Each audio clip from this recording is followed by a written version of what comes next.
Bonjour à tous, bienvenue à un autre épisode de Plus de Millage. Aujourd'hui, on va faire le défi 500 km avec la Kia EV4 2026. On est dans la version GT Line avec la batterie de 81,4 kWh. C'est une berline électrique compacte, sont rares. Puis c'est une voiture qui commence sous les 40 000 $. Donc ça, c'est très intéressant, surtout qu'il y a beaucoup de compétition maintenant. Depuis que les véhicules d'origine chinoise sont réacceptés au Canada, Tesla fait ce fort avec la Model 3 Premium à 39 000 $. Ça, c'est autour de 37-38 000 $ avant transport et préparation. On a la Chevrolet Bolt aussi, on a la Leaf. On commence à avoir un peu de véhicules abordables. Je dis bien un peu. Mais bon, on va se lancer maintenant. Donc, c'est l'heure du tour du propriétaire, juste avant de faire le défi 500 km avec le EV4. Souvenez-vous, cet hiver, j'ai eu la chance d'en essayer une très tôt, mais on n'a pas pu la conduire très longtemps. C'était un prêt d'un concessionnaire local. Mais on a quand même vu une bonne partie de l'intérieur et les fonctions. On va vous faire un beau tour. Et je m'excuse, la voiture est un peu sale. On est au printemps. Fin mai, c'est la fin de semaine de la F1 à Montréal. Il y a énormément de poussière dans l'air. C'est quasiment impossible de garder un véhicule propre. Le design de la EV4 ne fait pas l'unanimité, malheureusement. C'est un peu particulier, c'est très angulaire. Ça a l'air d'une grenouille, d'une tortue. En tout cas, les gens autour de moi ne la trouvent pas très belle. Moi, je ne peux pas vous dire qu'elle est très belle, mais à la fin, ça reste un design qui est très fonctionnel. On est allé optimiser l'aérodynamique au maximum. Là, on est autour de 0.2, ce qui procure 552 km certifiés à la version avec la version Wind qui a le plus d'autonomie.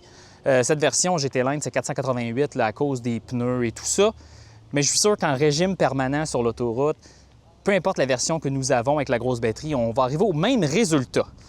Berline, ce qui veut dire que nous avons un coffre relativement logeable, chers auditeurs. C'est bien, la banquette se rabat, ça reste une berline. Et lorsqu'on regarde l'arrière, ça reste que ça finit très carré. Je suppose qu'ici, ça a été optimisé pour justement que lorsque le flot d'air passe sur le véhicule, la zone basse pression ici soit la plus petite possible, justement pour améliorer la performance, parce que ça reste un véhicule très efficace. Ça fait une semaine que je la conduis. J'ai 150 km de fait et je suis à une consommation de 14,7 kWh par 100 km. Le véhicule affiche près de 600 km d'autonomie. Elle est chargée pleine. Donc, ça promet. On va aller voir à l'intérieur. OK. Nous sommes maintenant à l'intérieur de la EV4. La planche de bord et l'écran central se présentent devant nous. Et vous savez, on a quand même le petit écran de micro-ondes ici. Par contre, ce que j'aime dans la EV4, c'est avec la position de conduite que j'ai, je suis capable de voir les deux températures et les modes. Et le reste de l'écran, il n'y a pas grand-chose, donc c'est potable. Je vois mes températures, puis vous voyez l'autonomie, 586 à 98 %, c'est fou! Ensuite, le reste de l'intérieur, ça c'est comme dans le EV9, bouton à rappel ou dans le EV5. Donc ça aide beaucoup. Ici, c'est des boutons tactiles très difficiles à voir. Et là, j'ai appuyé dans l'écran.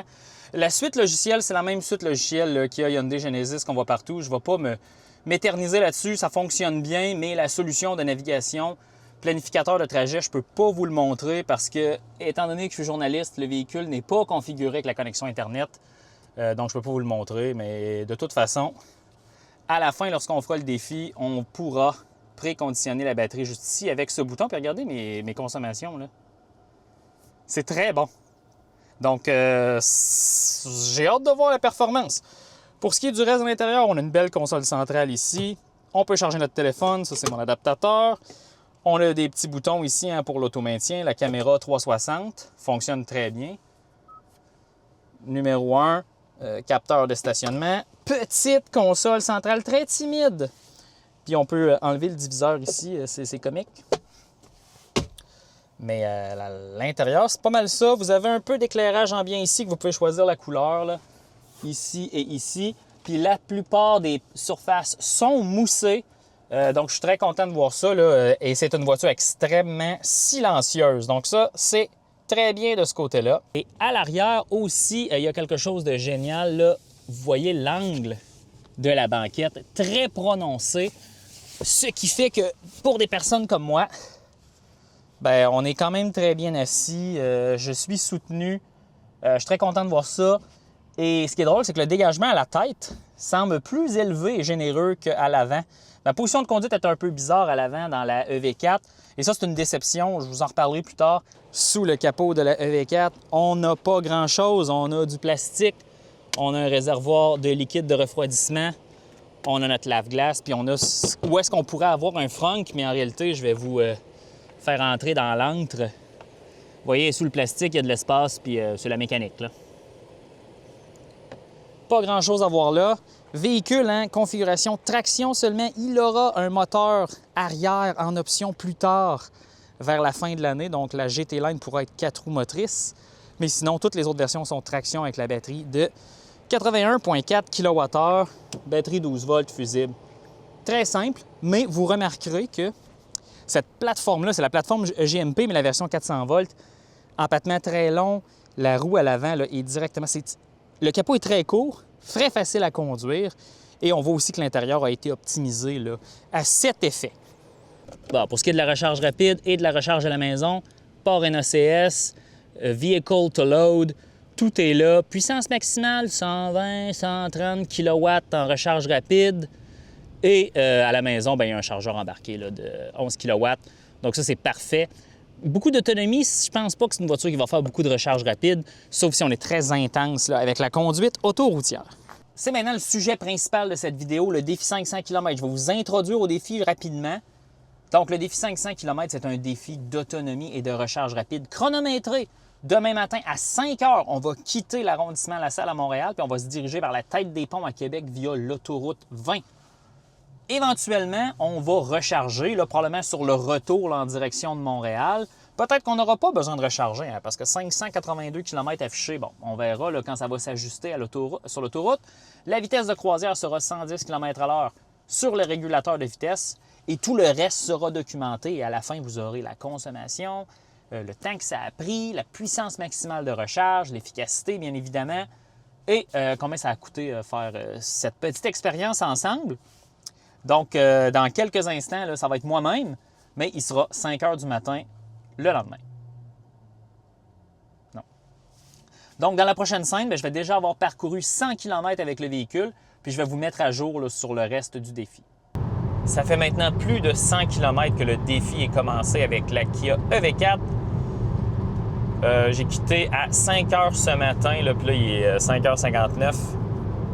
Je viens de passer là, le jalon là, de 100 km pour calibrer l'odomètre.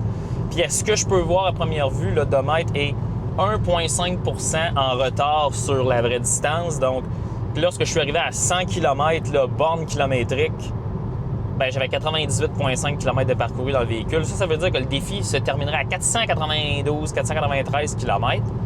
On va continuer de suivre ça, mais ça, il faut juste le prendre en compte parce que 8 km, là, ça peut faire une différence. Ensuite, les métriques.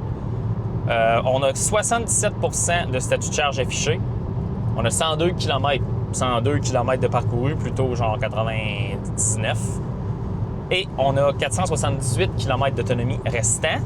Jusqu'à tout récemment, le véhicule affichait plus de 500 km d'autonomie. Puis vous savez, les véhicules Hyundai électriques, Hyundai Kia électriques, ils vous affichent un minimum puis un maximum aussi, puis une valeur mitoyenne. Et jusqu'à tout récemment, la valeur mitoyenne était la valeur maximale. La consommation affichée est de 18,5 kWh par 100 km, mais la cote NRCan sur l'autoroute, c'est 20,5. Donc, on serait 2 kWh en dessous, genre 10 % en dessous. Là, ça fait du sens, d'où pourquoi je verrais là, mon autonomie affichée si haute. Pour ce qui est de la cote en ville, c'est 18 et la cote combinée, c'est 19,5 pour une autonomie de 488 km. Mais la version Wind, qui a la même motorisation, la même batterie, on est dans la GT Line ici, bien, la version Wind qui est moins chère a 552 km NRCan. Mais en réalité, dans le fond, ils ont peut-être tous 552 km NRCan parce qu'à la première vue, ça ressemble à ça. Bon, ça va peut-être être plus un vrai 488, ça serait intéressant, mais on est habitué que les véhicules électriques ne font pas l'autonomie, rarement font l'autonomie qui est affichée par le fabricant. Ici, ce serait un cas différent où on serait meilleur ou égal. Très bien. Brefage technique de la EV4 maintenant.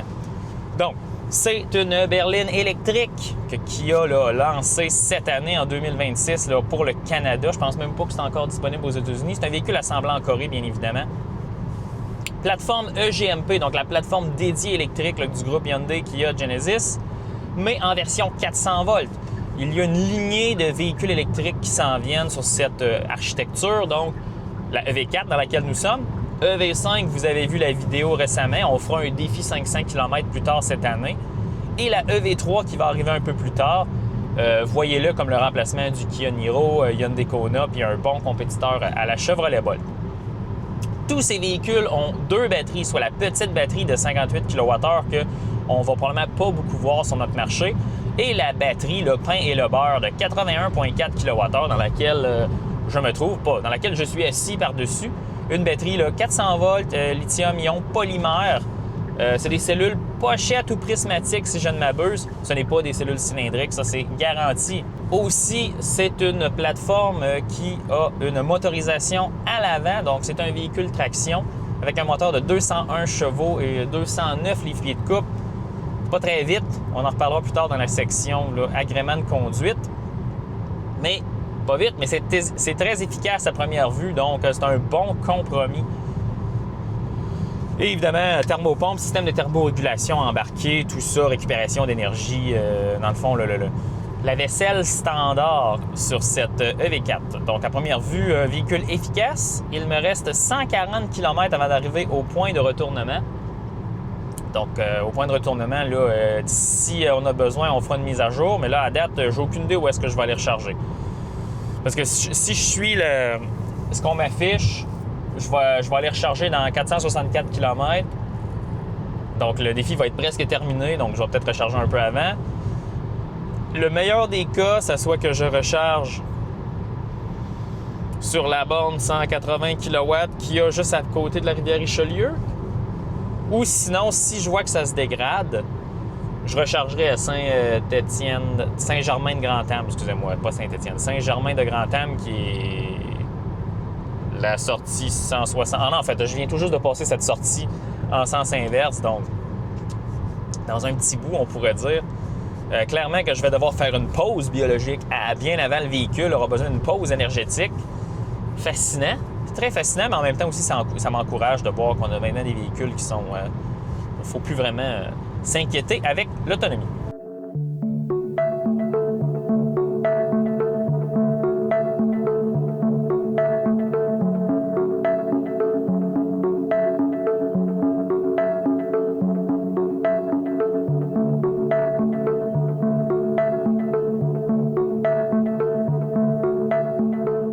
On vient tout juste de passer le point de retournement. Donc, on est en direction ouest sur l'autoroute 20.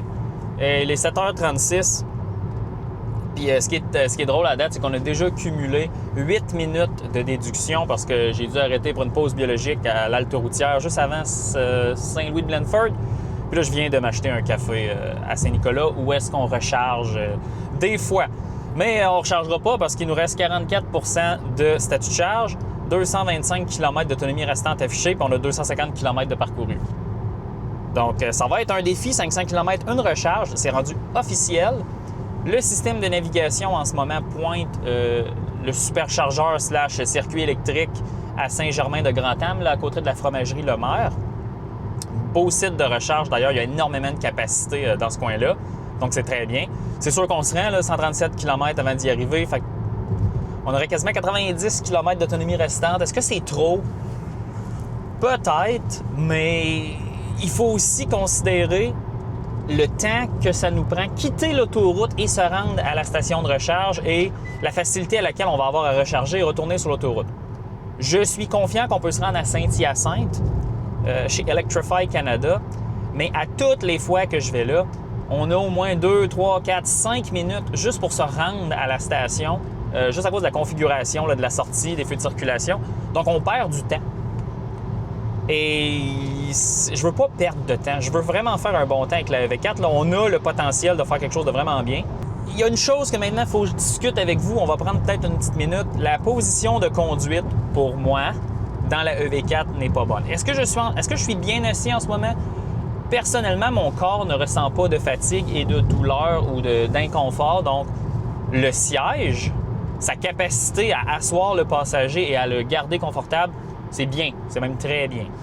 Par contre, la configuration entre la distance avec l'écran, la colonne de direction, le pédalier, le siège, le plafond, il y a un gros compromis ici qui a été fait parce que personnellement, moi, je suis une personne qui conduit avec la colonne de direction là, très près de moi. C'est un peu comme quand on fait de l'autocross. Mais je suis une personne qui a relativement des longues jambes.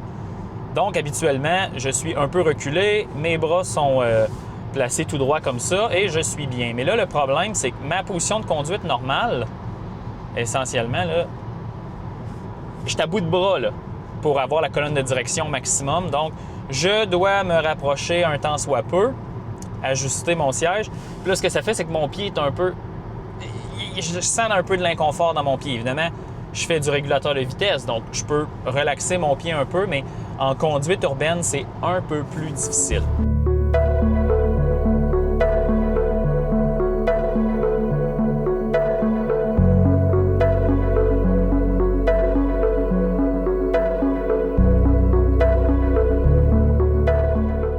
La recharge commence à l'instant sur le superchargeur à Saint-Germain-de-Grand-Am. Donc, vous voyez, on va juste regarder la rampe. On est arrivé à 14 %. On a parcouru le 386 km. Il nous reste 82. Donc, c'est une voiture là, mettons, on utilise là, 100 % de la batterie à 110, conditions idéales. On peut faire 450, 460 km. C'est assez bon. Donc, là, tranquillement. Puis là, je vais vous montrer les métriques de Car Scanner. La batterie est à 27 degrés. Je l'ai préconditionnée juste un peu. Ça n'a pas pris beaucoup d'énergie parce qu'elle était autour de 20. Et vous voyez, là, il nous rentre... Et où l'ampérage? 300 ampères ici. Puis vous voyez la puissance, là. Ah, on est rendu à... Voilà, on est rendu au-delà de 100 kW. On n'a pas beaucoup d'énergie à mettre, là. Il va falloir que j'aille mettre là, le point du défi 500 km. Là, je vais aller faire ça à l'instant. Donc voilà, on a besoin de parcourir 109 km. Vous savez, je vais toujours arriver à 10 %. Donc ça ne sera pas une grosse recharge. On va probablement se rendre à 25 % de statut de charge. Là, ça va durer là, quelques minutes. Ça sera vraiment pas trop long. Puis il faut considérer aussi que le véhicule sous-rapporte. Non, c'est ça. Oui, sous-rapporte. Donc le défi va se terminer à 493 km. Et comme vous pouvez voir, là, on oscille proche de la puissance maximale qui est autour de 125 kW. Il y a un menu intéressant ici. Je crois que c'est comme ça. Non, c'est pas ça. C'est ici. Et on voit là, le Maximum Charging Capability. Je m'excuse avec le reflet. Là. Vous voyez, il y a beaucoup d'empreintes digitales. Le défaut des écrans, mais regardez avec ma main... On est pas mal à côté au maximum que le véhicule peut prendre, donc sans histoire, mais c'est pas une puissance très très élevée. Déception. Et je me demande comment que le EV5 avec la même batterie fait pour recharger plus vite. Je suppose que c'est juste une limite qui a été imposée d'un point de vue de logiciel là, pour compenser pour la consommation qui va être plus élevée avec le EV5. Donc on est déjà sur notre chemin. L'arrêt de recharge a été vraiment court à Saint-Germain-de-Grand-Am. On a rechargé de 14 % à 30 % en 7 minutes. Ça nous a coûté 5,19 $. Ça coûtait 40 sous le kilowattheure, le tarif. Puis on a mis 13 kWh dans la batterie. On a 155 km d'autonomie affichée. Il nous reste moins de 108 km à parcourir, donc ça va être parfait. Donc, c'est assez sans histoire. La EV4 est une voiture qui, sur l'autoroute, là, supposons que vous n'avez pas à faire une recharge rapide après votre long trajet, vous ne faites pas de préconditionnement, là, vous êtes dans le 400, 450, 460 km batterie là, totale dans les conditions que je viens de faire. Ça, c'est sur la GT Line qui a 488 km NRCan, donc c'est très bon quand on est proche comme ça là, de l'autonomie là, affichée. Ce qui veut dire que la Wind qui a 552 km, faudrait qu'un jour je l'essaye, là, ça doit probablement être les pneus la différence. Ou je sais pas quoi, parce que pourtant c'est comme toute la même mécanique. Peut-être qu'on est capable de faire 500 km là, d'un trait. Et la consommation, là, depuis qu'on a quitté Montréal, est de 17,8 kWh par 100 km. Donc là, je pense que je vais laisser la place à Alexandre dans le passé, qui est à Montréal, puis qui va vous parler là, de la conduite en général de la EV4. Puis ensuite, ça sera la fin du défi, la conclusion et combien ça coûte une EV4. Pendant qu'Alexandre continue son défi 500 km, Alexandre du futur, puis là, ça c'est Alexandre du passé. Je sais que c'est mêlant, là, mais vous devez juste suivre la couleur du chandail. Ça va fonctionner. Le Kia EV4. Ça fait longtemps que je voulais l'essayer. Je l'ai essayé cet hiver, mais on était en pneu 4 saisons, puis il y avait de la neige au sol. C'était un peu... Ça fonctionnait pas. Mais bon, là, on est dans un environnement beaucoup plus propice à faire ce test. Qu'est-ce que j'en pense de la EV4? C'est une voiture très lente. C'est le mot que je vais vous dire. Puis là, je suis en mode normal, hein, mode de conduite normal. Et ce que je remarque, c'est que la pédale de l'accélérateur, pour faire déplacer le véhicule, il faut appuyer loin. Mais puis lorsqu'on appuie loin, ben là, oui, il y a du couple, oui, il y a de la puissance, mais ça reste un véhicule qui est lent. Est-ce que c'est mauvais que le véhicule soit lent? Est-ce que c'est pas correct? Non, du tout, même que je trouve que ça fait bien du sens puisque à la fin, la Kia EV4, sa vocation, bien, c'est une vocation de Kia K4, c'est une vocation d'Honda Civic, c'est une vocation de Mazda 3, c'est une vocation de Toyota Corolla. C'est une berline compacte pour transporter sa famille ou transporter des clients ou transporter, peu importe. Mais elle est électrique, c'est ça la différence. Donc, à la fin, là, ce qu'on recherche, c'est une expérience de conduite qui est douce, précise, sécuritaire, silencieuse et que le véhicule est efficace. Depuis que j'ai pris possession du véhicule, ça fait 155 km, j'ai 15 kWh par 100 km en moyenne. Le véhicule m'affiche 565 km d'autonomie restante avec un maximum de 568 et un minimum de 400. La cote de ce véhicule, je l'ai déjà dit, c'est 488. Tout porte à croire que ce véhicule a l'air d'avoir énormément d'autonomie parce qu'il est grandement efficace. Pourquoi il est grandement efficace? Les pneus, hein, parce qu'on voit ça a l'air d'être des pneus très optimisés pour l'efficacité, vraiment pas pour l'adhérence. Ensuite, le coefficient aérodynamique, donc ça c'est le design du véhicule. Et ensuite aussi comment que Kia a optimisé dans le fond la livrée de puissance dans le moteur à l'avant. Comment il consomme cette énergie, comment il convertit cette énergie électrique en énergie mécanique de façon efficace. Ça, c'est les trois composants là, de l'efficacité là, de la EV4. Mais le reste, ça reste un véhicule compact. Regardez, je viens de faire un changement de voie. La cabine, hein, elle flotte un peu, elle se replace. C'est définitivement pas un véhicule sportif. Et en plus, on est dans la GT Line. Je ne m'attends pas à ce qu'on voit une version GT de la EV4. Ça serait un peu inutile, selon moi. Encore une fois, sa vocation, c'est réellement... C'est une vocation de voiture familiale. Est-ce que ça remplit cette fonction 100%? Pourquoi la Kia EV4 remplit cette fonction? Parce que, honnêtement, le silence. C'est impressionnant comment ce véhicule est silencieux. Les vitres sont doubles. Donc ça, c'est déjà un atout. Mais je pense aussi que ça a très bien été optimisé d'un point de vue de la construction. La solidité, c'est une voiture très solide. Pas de craquement, il n'y a aucune trim qui fait du bruit. Puis les plastiques sont moussés. Donc ça aussi, ça a une certaine capacité d'absorption sonore. Donc ici, c'est du super de beau travail. C'est un véhicule qui est spacieux, la valise est grande. La visibilité autre que la lunette arrière est très bien. À l'arrière, c'est un peu plus étriqué, mais bon, c'est fonctionnel. Ça ressemble beaucoup. Si vous avez le modèle 3, la lunette arrière, ça y ressemble énormément hein, pour vous donner un référentiel. Mais c'est pas mal ça, puisque, tu sais, virage... ouais, ça tangue. Freinage régénératif est extrêmement puissant et c'est aussi le système avec des palettes au volant. Donc, vous pouvez être en mode automatique. Là, il va faire comme un régulateur de vitesse au radar. Il va ajuster le freinage régénératif. Ou sinon, vous mettez ça en mode iPedal, qui est la conduite à une pédale. 3 niveaux, à 4 niveaux en fait. 0, rien. 1, 2, 3. Puis en mode 3, niveau 3, on fait un arrêt complet en douceur. Donc, c'est ça la Kia EV4. Tous les éléments d'une voiture compacte familiale y sont, incluant le manque de dynamisme, parce qu'en dehors de la Mazda 3, les voitures compactes familiales, il y a la Civic quand même, là, on va se le dire. La Mazda 3 et la Civic sont dynamiques. Mais ici, on est... En fait, ici, à cause que la EV4 est grande, elle a une grosse valise, la EV4, c'est la version électrique de la Jetta ou de la K4. Plus de la K4. Mais dites-vous, là, qu'est-ce que la EV4 fait dans la vie? C'est quoi son travail? Son travail, c'est de remplacer la Jetta et la EV4. Pas encore la Corolla, parce que la Corolla, c'est une ancienne génération de voitures, beaucoup plus agricole, je dirais.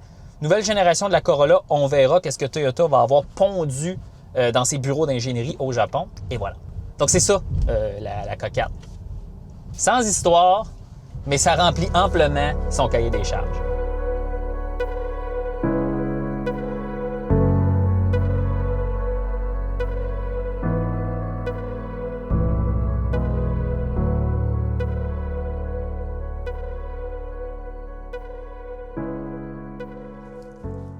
On a parcouru 500 km avec la EV4. Le jalon de 500 km a été atteint à 5h06. Par contre, on l'a arrêté 2 fois, là, pas pour le véhicule, mais pour moi. Donc, c'est 8 minutes totales de déduction. Là, c'est chronométré sur ma montre. Donc, 4h58, le temps total normalisé. C'est bien, on est en bas de 5 heures. On a fait un arrêt de recharge d'à peu près 7 minutes. On n'a pas mis beaucoup d'énergie, mais il fallait le faire. Parce que si on aurait tiré la batterie jusqu'à 0, on aurait peut-être fait 470 km, 475, donc on n'aurait pas fait 500. La cote Enercan de ce véhicule est 488, donc on est très proche de la réalité. Mais il y a un modèle Wind qui est plus de base. Je pense que c'est le deuxième niveau d'équipement. Vous avez 552 km. Est-ce que dans la réalité, ça se transporte en 500 km sur l'autoroute à 110 km/h? Je ne le sais pas. Quand on regarde notre charte, la EV4 est quand même bien placée là, dans les voitures qui ont fait moins de 5 heures temps total. C'est vraiment bien. La consommation, là, 17, là, je me souviens plus, là, j'ai comme roulé pour me rendre à la maison, là, mais autour de 17,3, 17,4 kWh par 100 km. Donc, c'est en deçà de la cote Enercan. C'est vraiment bien. Là, si je prends ma calculatrice, supposons, là, on sait qu'on a 81,4 kWh. Puis si on dit que la consommation là, de 17,4, on la maintient, c'est 467 km total, là, 100% de l'énergie. Donc, comme je vous disais, belle performance de ce côté-ci. C'est bien, la vitesse de recharge est ordinaire, mais je pense que le véhicule compense par sa longue autonomie par rapport au segment, là, parce que dans les berlines électriques, c'est bas de gamme, là, bas de gamme dans l'électrique. C'est pas mal celle qui a la plus longue autonomie parce que la Model 3 Long Range qui était faite aux États-Unis n'existe plus, celle qui avait 584. Donc, on est revenu à une Model 3 chinoise avec une batterie LFP. Vous comprenez, là, ça bouge tout le temps, là, mais ici, dans la Kia, c'est plus stable. Donc, ça, c'est super, très bien. Donc, ça va être un bon véhicule pour faire de la route. Mais pour faire des sauts de mouton, là, puis faire 1000 km d'une journée, c'est pas l'autonomie, c'est pas la recharge rapide la plus performante, mais ça fonctionne. Mais c'est très efficace. Donc, avant de conclure, combien ça coûte tout ça? Donc, de base, la Kia EV4 commence à 38 995. Et ça, c'est avant transport-préparation. Donc, ajoute transport-préparation autour de 2 500 $. On est autour là, de 41 000, 42 000 $. OK.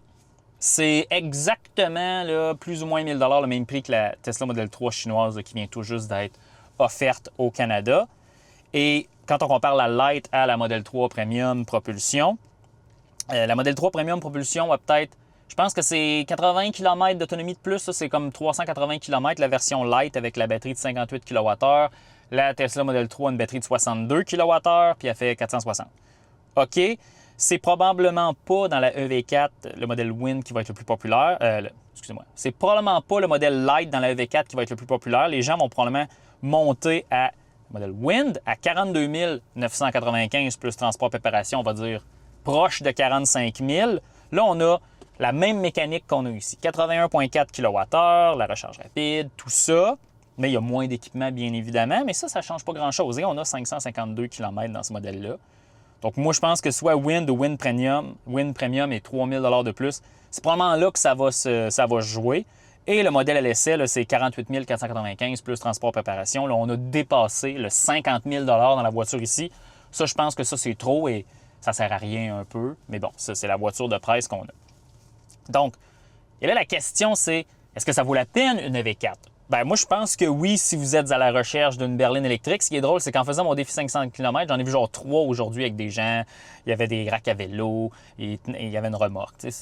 Il y a déjà des gens qui en ont, il y a déjà des gens qui l'utilisent. Et ça semble être populaire, malgré que c'est probablement son penchant EV5 et EV3 qui vont exploser en vente lorsqu'ils seront disponibles. Fait que si j'ai une recommandation à vous faire d'aller voir Wind ou Wind Premium, parce qu'ils ont une longue autonomie et c'est plus raisonnable. Et en ce moment, bien, il y a quand même le rabais fédéral là, de 5 000 qui est encore disponible, plus un 2 000 du Québec jusqu'à la fin de l'année. Donc, ça permet là, de ramener là, le prix là, un peu plus bas. Donc, c'est assez compétitif. Je suis assez satisfait de la performance de la EV4. C'est la position de conduite qui m'a vraiment déçu là, par rapport à la colonne de direction et le siège.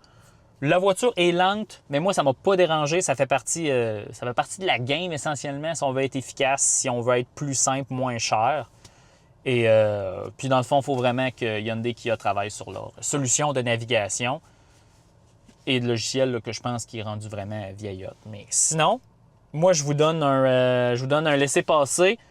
Si ça fait votre affaire, allez-y avec la EV4. Moi, je pense que c'est un produit compétitif là, dans le minuscule créneau des berlines électriques. Donc, si vous avez aimé ce défi, pensez à vous abonner, un petit like, le pouce, même vous donner un commentaire. Le commentaire puis les likes, là, c'est ce qui fait genre partir la vidéo dans l'algorithme. Puis là, ça fait plus de vues. Puis ça fait plus de vues et équivaut à plus de notoriété. Plus de notoriété équivaut à plus de voitures, plus de tests et plus de millage.